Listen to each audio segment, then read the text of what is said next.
What's up, yo? So there's something about Bitcoin and maybe certain other investments that I've wanted to kind of point out for a while.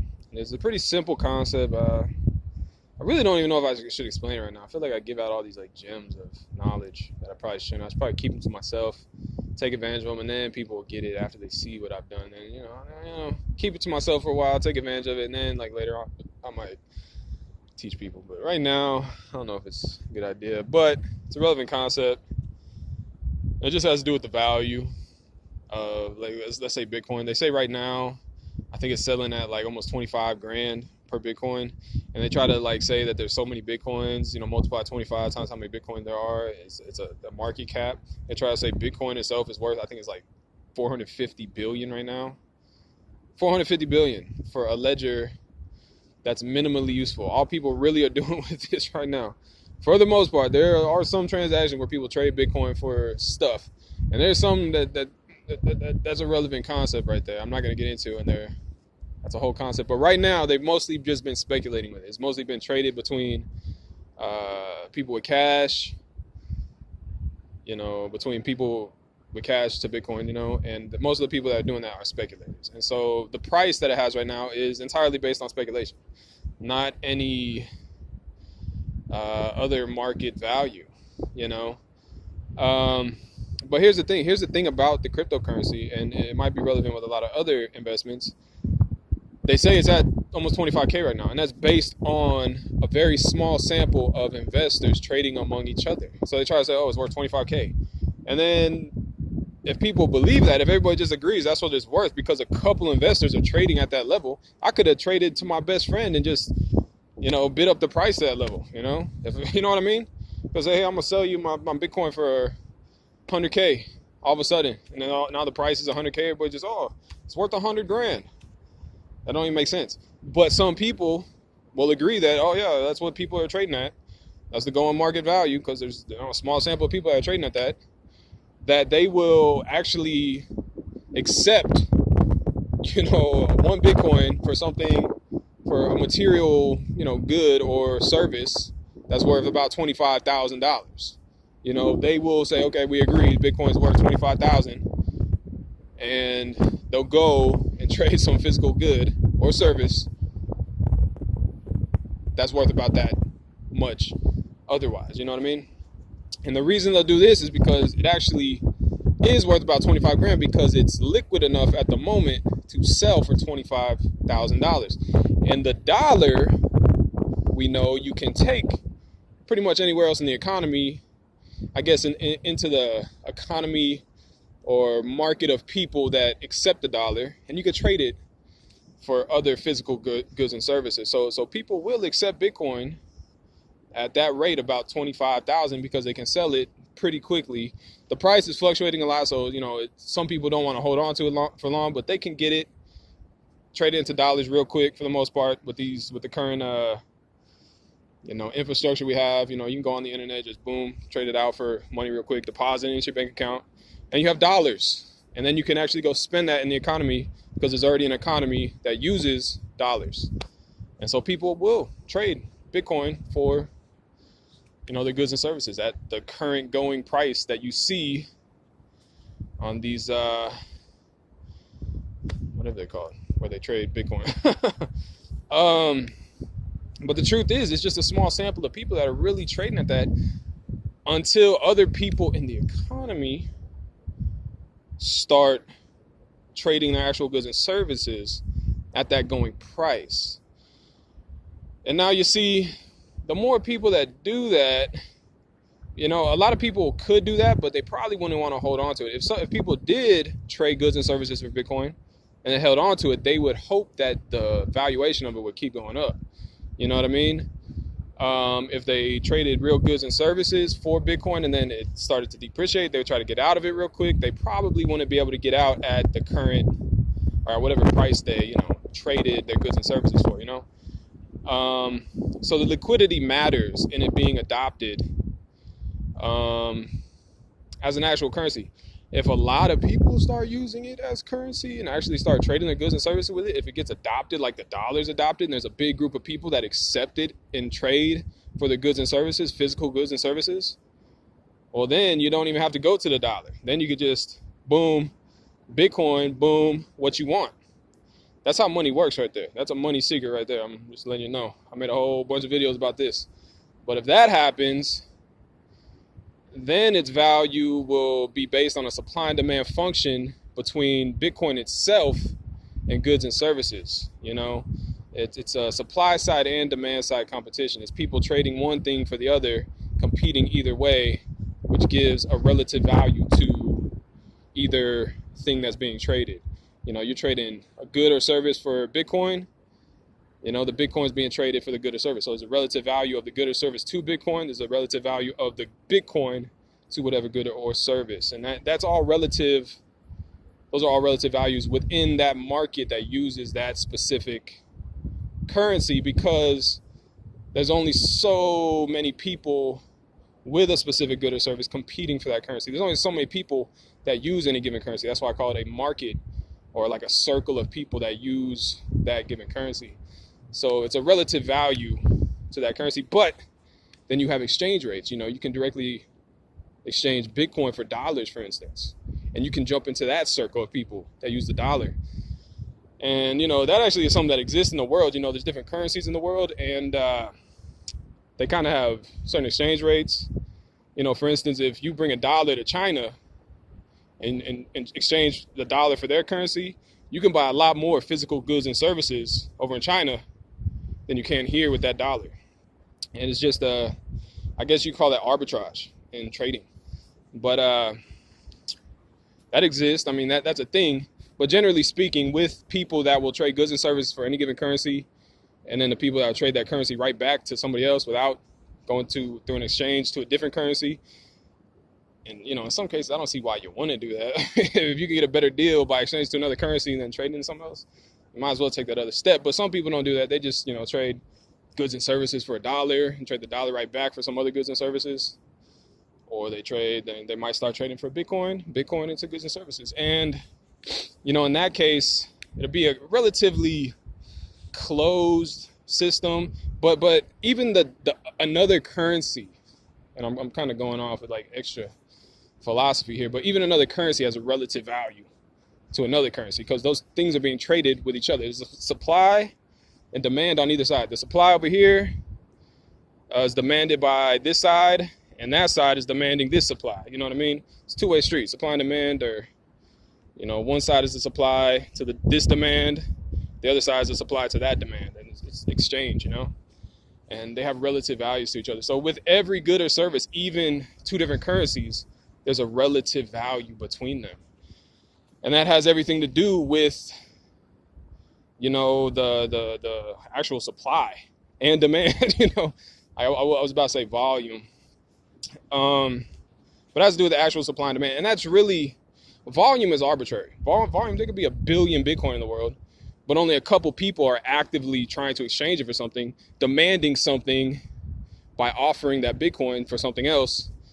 And, so that's all that really matters in a supply and demand function, is the actual, good or service being offered for something else. And that's really what's representative. I guess with like monetary policy and stuff, what do you call it? I think it's monetary policy, monetary theory. They talk about the velocity of money. There could be money all over the place, but only so much money's moving. And that's all that's really counted in certain economic functions. But that's really what I'm trying to point out here, something similar. Active supply and active demand, Really, it's not a demand if it's not active. If people are just sitting there and they're not trying to trade what they have or something else, they're not demanding something, But my point is, with this whole thing, is that Bitcoin currently is trading, a relatively small volume is trading at a certain price. And a lot of people are just like in agreement, so, okay, that's what it is, because a small group of people are trading at that price. With the dollar, for instance,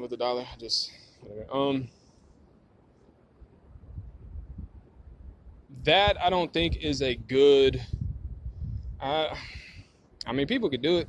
You could do it, and people just agree, okay, that's what it is, and people start trading goods and services for Bitcoin at that price, then I guess you're substantiating that claim even further. Like it's an idea that this is worth this much. Really, without that idea, and the only reason that idea came about is through speculation, through investors speculating and bidding up a price to a certain level. And that's just a very small sample. But if people agree with it and the idea sticks, that it's worth that much, and people start trading goods and services for it at that price, or more people start trading at that price, then that's just further substantiating the idea. But in reality, before the investors bid it up, it was just a ledger that had no value whatsoever. And if you look at it realistically, how many different cryptocurrencies are there? There's all different types of cryptocurrencies, similar technology, maybe not such a big user base, but there's so many ledgers with blockchain technology now. Could we say any of those have any substantial value? I don't know. They're about the same thing, ain't they? But they haven't been bid up to that level. It's an idea that gives Bitcoin value. That's kind of what I'm trying to say here. And really, at the moment, like I said, if more people start trading actual goods and services with it, then it'll be more substantiated. It'll be like, all right, people, you can actually take the Bitcoin, and instead of having to trade the dollars to go buy some with it, a physical good or service, you can actually just trade the Bitcoin for some good or service. I mean, it's money. It's money. And that's all dependent on a group of people that are willing to trade goods and services for it. That's the economy of people that use that currency. Just like there's a group of people that use a dollar, a group of people that use any other currency. And we kind of generally at this moment in time separate that by geographic region. That's not even it's not fixed though like that. Like people can hold pretty much any currency they want, any asset they want really. Even like gold, people say gold's not money right now, but there's people that will directly trade gold for their physical good or service. You can trade if you find the right person, and there's a group of people that are willing to accept that. So there's a group of people that can be considered money still with, a little economy of people that use gold, that are willing to use gold for trade, and that's the same thing with any money. It's the user base. It's the how many people are willing to trade, using that medium of exchange, that I call it an intermediary good, but how many people are willing to trade their physical goods or services for that, intermediary good. That's like the market. And the bigger the market is, the more people that are actually willing to trade for it, because there's more people that they can take that money directly to trade for something that they actually want, a physical good or service. But my point is, I guess I made it.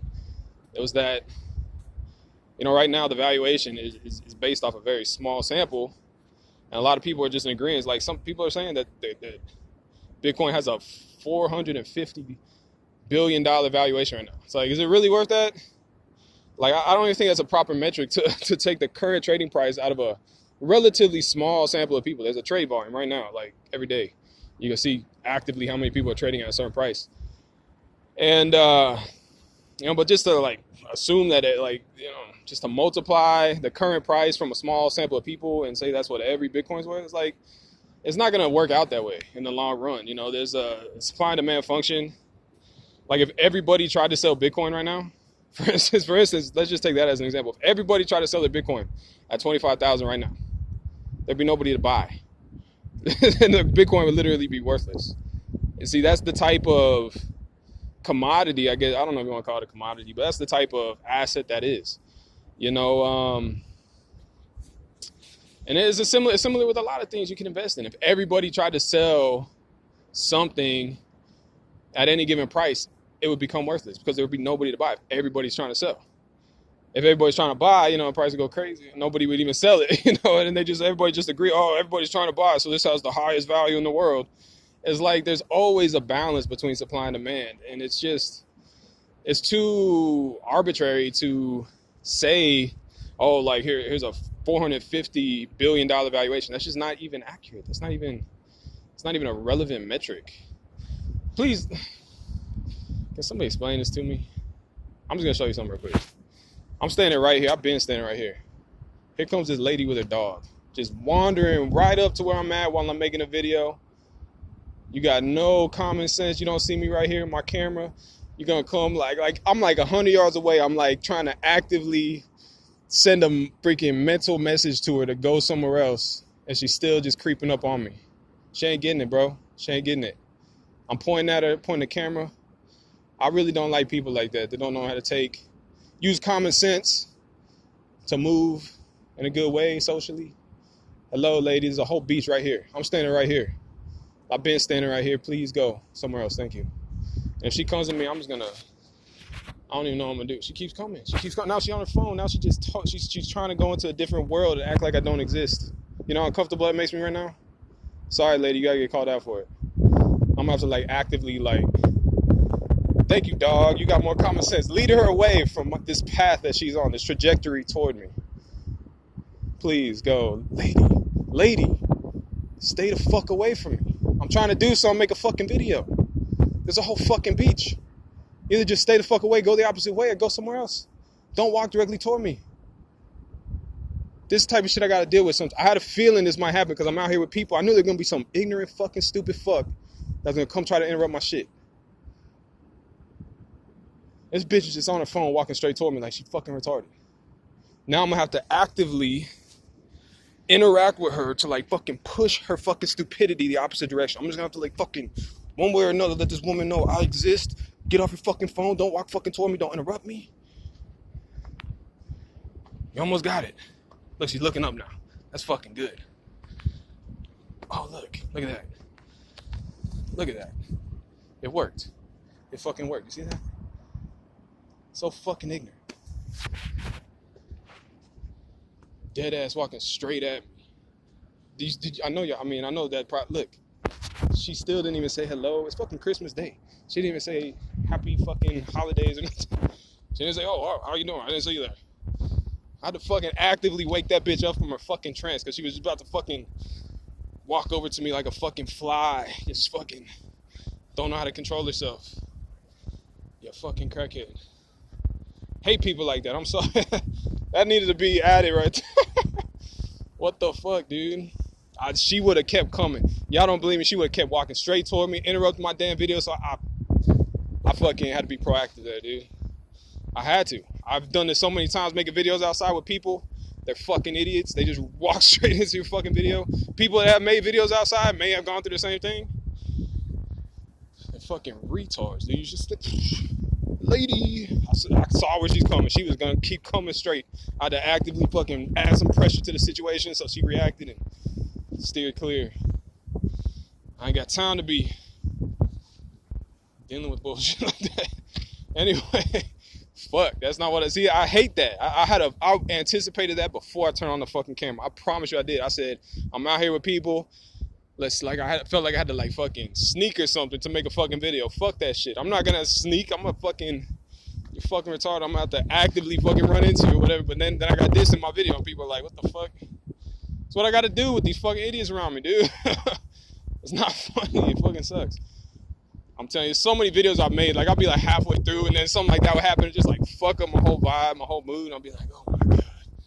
And that's why I had to like, I was gonna let her fuck this shit up. I'm gonna actively fucking insert myself in her situation. I'm going the offense and fucking steer her the opposite direction. It fucking worked. She wins. She said, oh shit.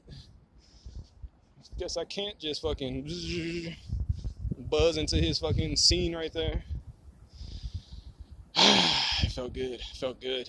Because that bitch was going to walk straight toward me. I promise you. I know that. I could read it in her stupidity vibe. I could read that. Anyway, back to my fucking story. I don't even know what I was saying. That was a win right there. I don't know if y'all know that, but there's been so many times I've been making a video, and I was sitting there fucking, you just saw I had her on video, and I'm like, woman, look. And she ain't even paying attention. I was trying to send mental messages to her. She didn't even react. She was in a different world, bro. She would have came. She would have fucking just, that would have been bad vibes. So I was proactive. I said, I'm going to be on the offense. I'm going to fuck this shit up for her. How about that? Anyway, I don't even know what I was going to say. See, but at least I fucking fucked her shit up instead of her fucking mine up. How about that? Anyway, what else? I don't know. My phone just said I'm low on storage, so it's probably gonna cut out at some point. But back to what I was saying. I'm on a lovely beach, ain't I? And it's Christmas Day. That lady, that fucking woman. Cryptocurrency stuff. I don't know when my phone's gonna cut out, so I ain't even trying to like drag this on too long. But I might keep talking. It might just cut out at some point. Cryptocurrency, yeah. Valuation, yeah.